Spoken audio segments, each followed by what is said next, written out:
Você sabe o que é o credo da Igreja Católica? Se você não sabe, então vem comigo.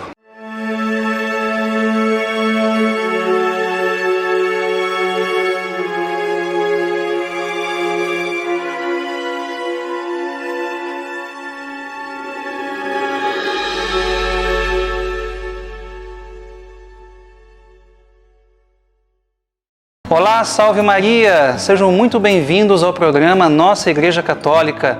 Eu sou Mário Boldrini e quero te convidar a conhecer melhor a nossa fé, muitas curiosidades e informações sobre a Igreja de Cristo. Bom, no nosso último programa, a gente encerrou aquela série sobre a missa parte por parte, onde eu apresentei todos os elementos, assim, de forma bem resumida, sobre a Santa Missa, para a gente conhecer melhor o que a gente celebra, como a gente celebra, por que tais partes acontecem na missa, por que algumas são suprimidas de vez em quando, não é?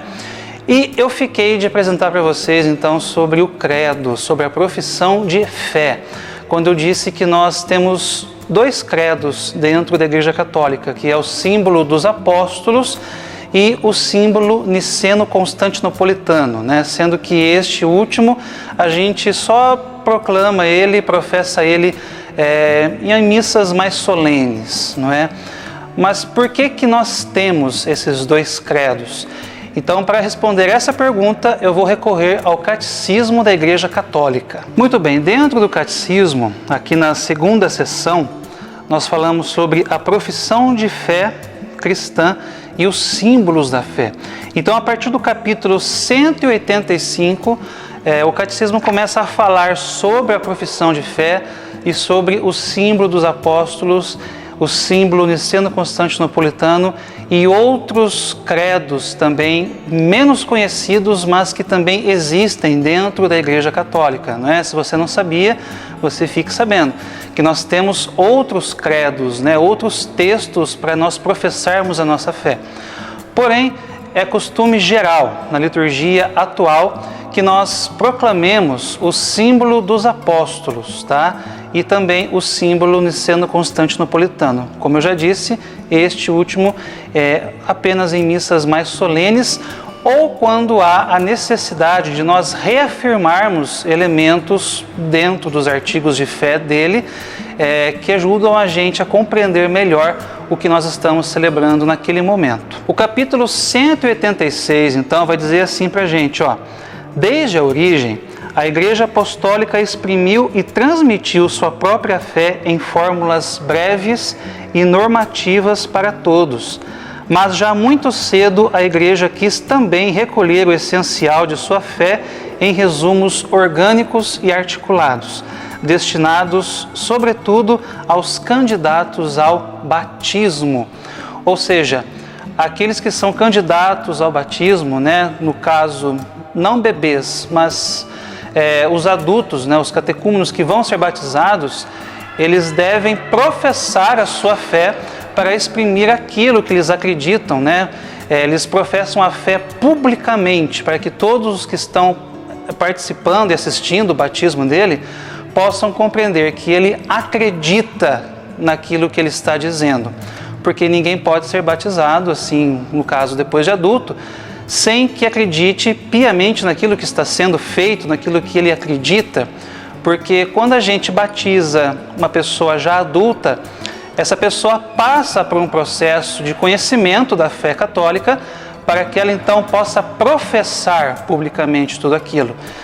Diferentemente quando a gente batiza uma criança, por exemplo, um bebê, ele não tem pleno conhecimento do que está acontecendo porque ele não tem consciência ainda dos acontecimentos.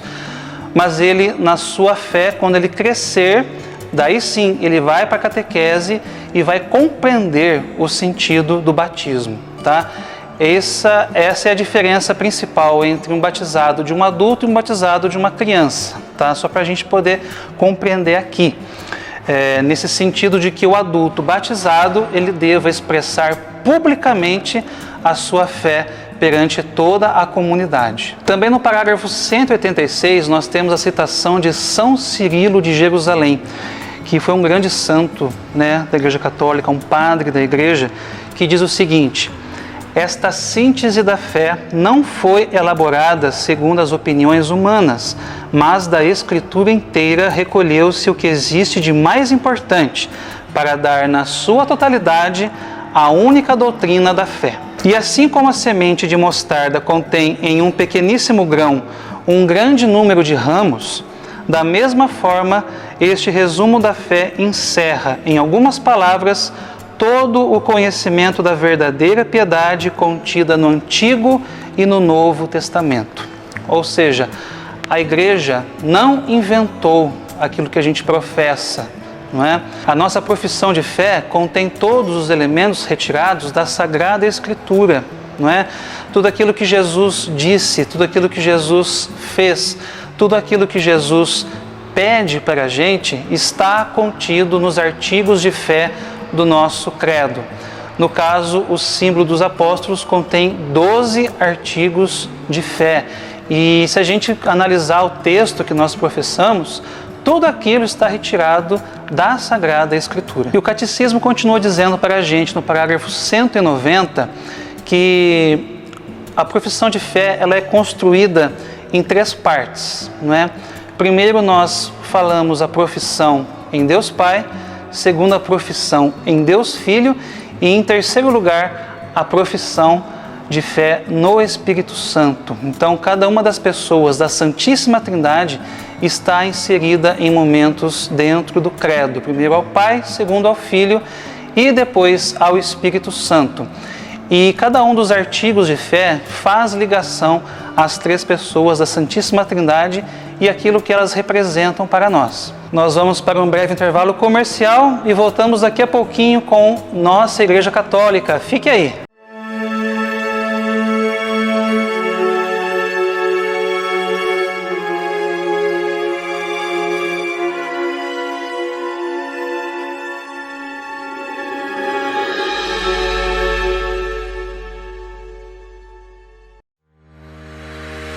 Visque Madeiras, tradição há mais de 50 anos, atuando em Espírito Santo do Pinhal e região, com bom atendimento e produtos de qualidade do início ao fim de sua obra. Trabalhamos com madeiramento, esquadrias, portas, ferragens e móveis planejados. Venha fazer um orçamento com nossa equipe. Visque Madeiras, tradição e qualidade em um só lugar.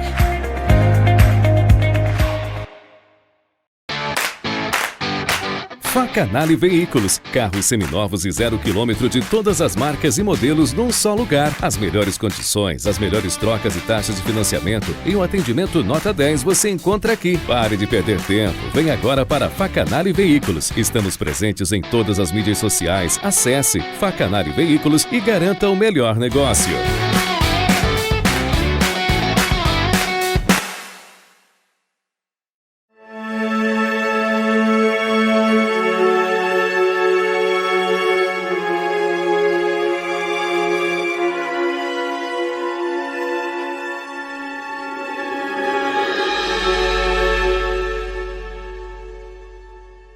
Continuando aqui no Catecismo, nós enxergamos, podemos compreender que o símbolo dos apóstolos é a profissão de fé mais antiga que nós conhecemos. E por que se chama símbolo dos apóstolos?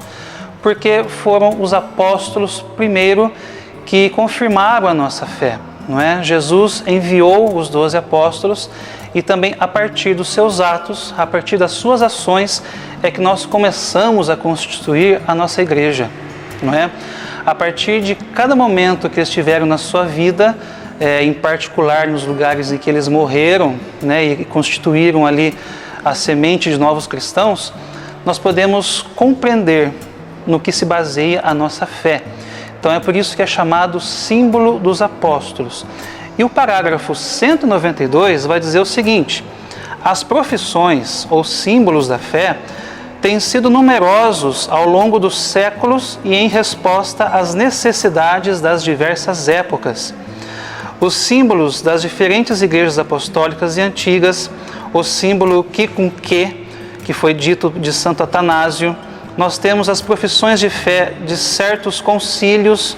Quais são os concílios? Os concílios de Toledo, de Latrão, de Leão, de Trento, também de certos papas, como a Fides Damasi, que é a profissão de fé de São Damaso, ou o Credo do Povo de Deus, que é de Paulo VI e foi escrito por ele em 1968. Só para conhecer um pouco, eu tenho aqui um exemplar do Credo do Povo de Deus, tá joia? Esse aqui é extraído de um livro, né? A parte integrante de um livro, mas que mostra o Papa Paulo VI ajoelhado, ele que foi o autor do Credo do Povo de Deus. O texto da profissão de fé que Paulo VI pronunciou em 30 de junho de 68, por ocasião do encerramento do Ano da Fé, pelo centenário do martírio dos apóstolos Pedro e Paulo em Roma. Então tá aí. Para quem não tem um exemplar desse impresso, né, como eu já disse aqui, você pode entrar no site do Vaticano e você tem acesso a este credo aqui. É só você pesquisar lá, Credo do Povo de Deus, e também a todos os outros credos que eu acabei de dizer aqui, tá? A título de curiosidade, a título para a gente conhecer melhor o que a Igreja nos ensina. E esse aqui vale muito a pena a gente conhecer, porque é um texto maravilhoso, gente. Uma coisa impressionante o que esse homem escreveu aqui, e faz a gente resumir mesmo todo o nosso conhecimento, toda a nossa fé. O Papa Paulo VI foi de fato um santo padre e deixou um tesouro inestimável para a Igreja. E voltando aqui ao nosso catecismo, nós temos uma advertência dele, está no parágrafo 193, que diz que nenhum dos símbolos das diferentes etapas da vida da Igreja pode ser considerado ultrapassado e inútil. Ou seja, se nós temos todos esses credos que eu disse para vocês aqui, o credo do povo de Deus, o símbolo dos apóstolos, ou mesmo o símbolo do ensino constantinopolitano, nenhum deles está mais atualizado que o outro e nenhum deles está mais ultrapassado que o outro. Ou seja, todos são igualmente úteis para a nossa fé e para nós nos aprofundarmos naquilo que nós queremos conhecer, tá? O professor Felipe Aquino disse uma coisa bem interessante, que todos nós cristãos católicos temos a obrigação de estudarmos o nosso credo. Porque não é simplesmente depois da homilia a gente ficar em pé e falar creio em Deus Pai Todo-Poderoso, da boca para fora. Isso não existe. Lembre-se que você está exprimindo a sua fé. Você publicamente está dizendo, gente, eu creio em Deus Pai Todo-Poderoso, Criador do céu e da terra, e por aí vai. Você está dando um testemunho, você está dizendo o símbolo da sua fé. Você viveu, você nasceu, vive e morreu justamente para professar essa fé em Deus. E é por isso que ela vem depois da homilia, porque quando o padre nos exorta, nos explica acerca da palavra de Deus que acabou de ser proclamada, nós professamos a fé, não é? Neste símbolo de que nós estamos nos preparando para a Santa Comunhão, que é o próximo rito, né? Que seria o rito eucarístico. Então, é bem interessante nós ficarmos atentos a tudo isso, porque que o credo também é colocado nessa parte na missa. Então, jamais deixemos de professar publicamente a nossa fé, tanto na missa como quando a gente vai rezar o terço, né? Porque o terço ele se inicia com o credo. E o terço, sendo um resumo de todo o evangelho, vem corroborar aquilo que nós fizemos no credo, né? Professamos a nossa fé, também dizendo que nós cremos naquilo que nós estamos rezando dentro do rosário. Gente, a nossa fé, a nossa igreja é muito linda, a nossa fé é maravilhosa. Nós temos que dar uma atenção profunda a isso, não deixar que ela morra, não deixar que ela se apague. A nossa fé é fantástica, não é? Agradeçamos aos nossos pais que nos colocaram nesse caminho da fé e também coloquemos os nossos filhos nesse mesmo caminho, para que jamais a igreja se torne uma coisa secundária na nossa vida, né? Mas se torne uma coisa primária, se torne o centro de tudo, que Deus possa ser o centro da nossa fé. Bom, e ao longo de toda a história da igreja sempre existiram as heresias, tá? Você sabe o que é uma heresia? Vou explicar aqui já para vocês. A pessoa que comete uma heresia é uma pessoa herege, tá? E o que seria uma heresia? Eu cometo heresia quando eu nego, né, particular ou publicamente, uma verdade de fé. Por exemplo, quando nós proclamamos, né, quando nós professamos no creio que Jesus nasceu da Virgem Maria, isso é uma verdade de fé. Mas agora, se eu digo que Maria não é virgem, não, ele nasceu de Maria, mas Maria não é virgem. Como que ela pode ser virgem e dar à luz? Eu estou cometendo uma heresia, tá? Por quê? Porque eu estou negando aquilo que a igreja me ensina. A igreja me ensina e me prova que Maria foi virgem antes, durante e depois do parto de Jesus. E se eu nego isso, eu estou cometendo uma heresia, eu me torno um herege, tá joia? E ao longo da história da igreja, então, tiveram, e como tem até hoje, as heresias, né? Se a gente entrar em muito Facebook da vida aí, tem tanta heresia que a gente até fica desacursoado. Mas houve heresias muito fortes no começo da igreja e ao longo de sua história. E é por isso então que teve que ter uma certa reformulação o credo. Então, nesse contexto, nos séculos 2, 3 e 4, tiveram uma onda de heresias que atingiu a igreja. E sempre tiveram concílios para que se consertasse, corrigisse na cabeça do povo coisas que essas heresias estavam transformando como verdadeiras. Então, tiveram 2 concílios, dos mais importantes dentre todos, né, tiveram 2, que foi o concílio de Niceia, em 325, e o concílio de Constantinopla, em 381, tá joia? O concílio de Niceia, em 325, combateu a heresia do arianismo, tá? O que é o arianismo? O arianismo veio do sacerdote Ário. Ele dizia que Jesus Cristo era apenas Deus, não era homem. Ora, nós sabemos que Jesus ele é 100% Deus e 100% homem, e isso não se diferencia, né? Ele é completamente as duas coisas. E essa heresia então dizia justamente isso, que ele era apenas Deus, ele não tinha a matéria humana. E o concílio de Constantinopla, em 318, veio para combater o macedonismo, né? Que veio também de um sacerdote chamado Macedônio, que a heresia dizia que o Espírito Santo não era Deus também, negava a divindade do Espírito Santo.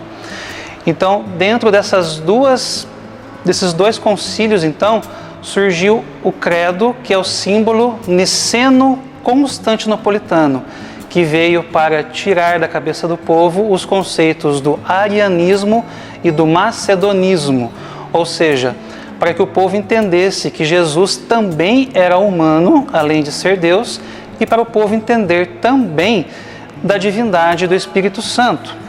É por isso, então, que quando a gente pega o texto do credo niceno-constantinopolitano, nós temos uma grande parte que fala sobre Jesus Cristo, né? Creio em um só Senhor Jesus Cristo, Filho unigênito de Deus, nascido do Pai antes de todos os séculos, Deus de Deus, luz da luz, Deus verdadeiro de Deus verdadeiro, gerado, não criado, consubstancial ao Pai. Por Ele todas as coisas foram feitas e por nós homens e para a nossa salvação desceu dos céus. Então todo esse texto é o resumo daquilo que aconteceu no concílio de Niceia. Já em Constantinopla, nós temos uma grande parte que fala do Espírito Santo também, ó. Creio no Espírito Santo, Senhor que dá a vida e procede do Pai e do Filho, e com o Pai e o Filho é adorado e glorificado, tá? Então esse pequeno trecho também é o resumo do concílio de Constantinopla. Então esse é o símbolo niceno-constantinopolitano, e agora você já sabe porque ele tem esse nome tão grande, né, que veio de 2 grandes concílios da Igreja Católica. Só lembrando, um é muito grande e o outro é pequeno, um é melhor que o outro? Não, tá? Os 2 credos que eu disse aqui, que é o símbolo dos apóstolos e o símbolo niceno-constantinopolitano, os 2 têm a sua importância igual. Um não é melhor que o outro. Nem os outros concílios que eu disse que estão contidos aqui no Catecismo da Igreja Católica. Meus irmãos, então é isso. Quando nós conhecemos a nossa fé, quando nós conhecemos aquilo que nos cerca, nós podemos vivenciar melhor a nossa fé e poder compreender aquilo que nós professamos, não é? Que nós possamos professar a nossa fé com o peito erguido. Meus irmãos, nós somos católicos. Nós somos católicos, apostólicos, romanos. Nós temos esse privilégio de termos nascido na Igreja de Cristo, de conhecer tudo aquilo que Ele pode nos dar, de sermos filhos de Maria, de podermos contar com a sua proteção materna, de podermos contar sempre com a ação do Espírito Santo em nossa vida e também quando nós comungamos da Eucaristia, o maior dos sacramentos, a Eucaristia. Só nós católicos temos isso, tá? Se nós formos em outras denominações religiosas, né, nas seitas protestantes, ali sempre vai ter a simbologia da Eucaristia, que é isso que eles falam, né? Eles repartem ali o pão e o vinho e para eles é uma simbologia, que é o que eles dizem que nós fazemos também. Não, senhor, tá? Nós somos católicos e aqui na Igreja Católica acontece a transubstanciação do pão e do vinho. Então nós temos a presença real de Jesus na Eucaristia. E é por isso que nós somos privilegiados, porque nós podemos comungar o corpo e o sangue de Cristo verdadeiramente presente no altar. Aquele mesmo corpo, aquele mesmo sangue que Ele próprio doou para a nossa salvação.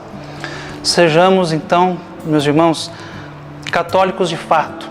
Professemos a nossa fé, façamos as nossas orações e sejamos amados por Deus, porque é isso apenas que Ele nos pede, que nós o amemos, que nós amemos a Cristo e a sua Igreja. A você um forte abraço e até o próximo programa Nossa Igreja Católica. Até lá, fique com Deus.